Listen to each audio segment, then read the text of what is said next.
One of my favorite Bible verses is Ephesians 3:17. And I love the Passion Translation version of this verse most. And it resonates so much with my spirit that I actually speak it every day as one of my declarations. And it says this.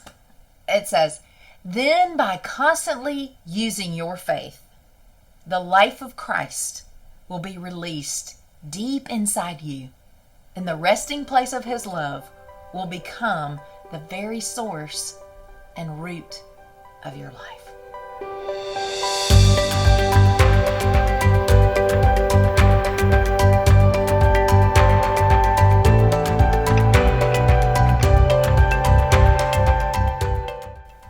The resting place of his love will become the very source and root of your life.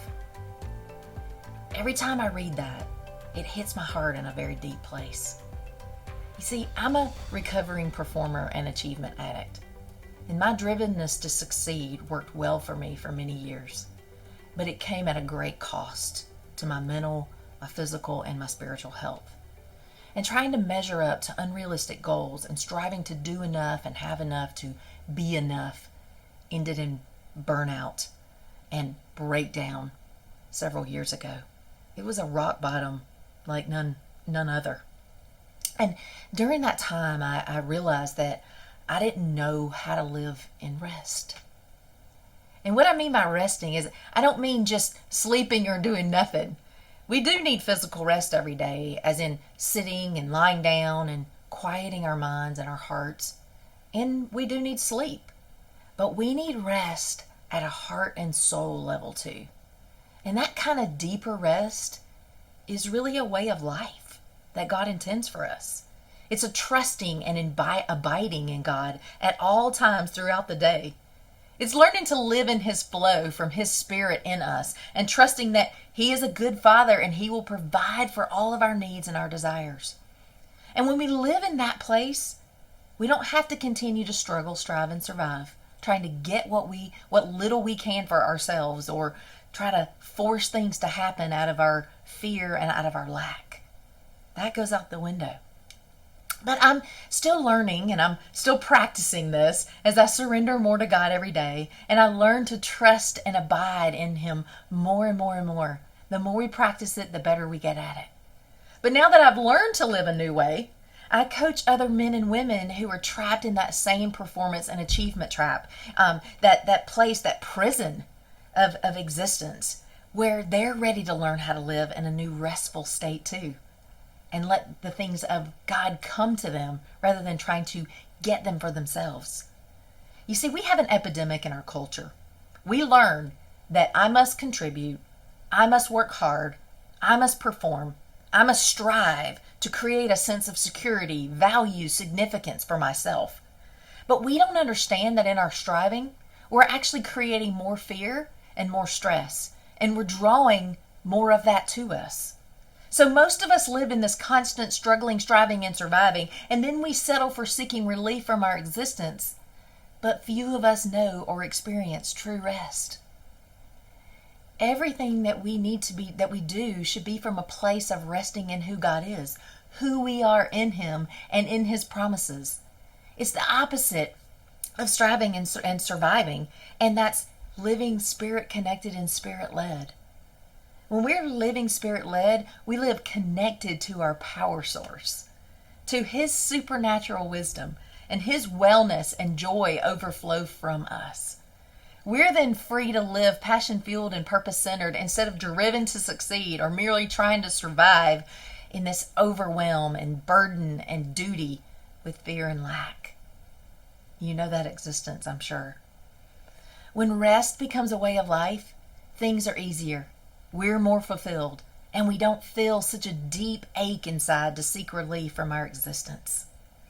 We're no longer haunted by the quiet desperation within that we need to gratify, or that maybe even we need to hush with counterfeit for what we really want. Most importantly, though, we can only align with God when we are at rest. Think about that. That's when we're at rest is when the universe can honor us and when God's favor can bless us and take care of us. We can access the things of Him in that place, but only in that place. Otherwise, we're battling against what is of Him, against the peace, against the flow of abundance, and we stay blocked and in frustration when we do that. Hebrews 3, 8 through 11 reminds us that it's futile to resist living in God's rest. It actually says, "Therefore don't be calloused in heart as the people of Israel were. Every time they faced any contradiction or temptation in the wilderness, their response immediately revealed their irritation rather than their persuasion in belief in God." Your fathers continue to scrutinize me suspiciously, examining me as though my intentions with them could not be trusted, God says, even though they were eyewitnesses of all the miraculous works that I did for 40 years. They were a generation of people who grieved me deeply instead of learning my ways. They habitually went astray in their hearts, intoxicated in their unbelief. But hear the echo of God's cry through the ages. "Oh, if they would only enter into my rest," it says. Make sure that none of you tolerates the poison of unbelief in your hearts, allowing callousness to distract and distance you from the living God. Even to this day, friends, no different than the Israelites, we are still trapped in our own wilderness of unbelief. We don't believe God is good, or that He cares, or that we can trust Him to fill our gaps. So we live in struggle and striving, never experiencing His supernatural provision or protection by entering into His rest. It's counterculture and counterintuitive. Hebrews 4:1 says, "What a foolish thing it would be if we should now fail in a similar fashion to enter into His rest," where we get to celebrate the full consequences of our redemption. Faith realizes our immediate access into God's rest. Hear God's cry through the ages. "Oh, if they would only enter into my rest." That's so beautiful. Learning to live at rest in God means recognizing and celebrating His perfection, just as He did when He rested on the seventh day, when He created the entire universe. His work was completed, and He called it very good, in harmony, in perfection. And we still have an open invitation to enter into His rest, to live in harmony with the blueprint of our design.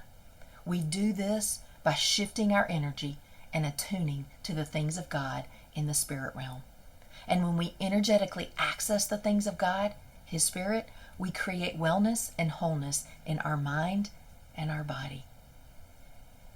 And doesn't take it from one recovering performer and achiever and people pleaser to another.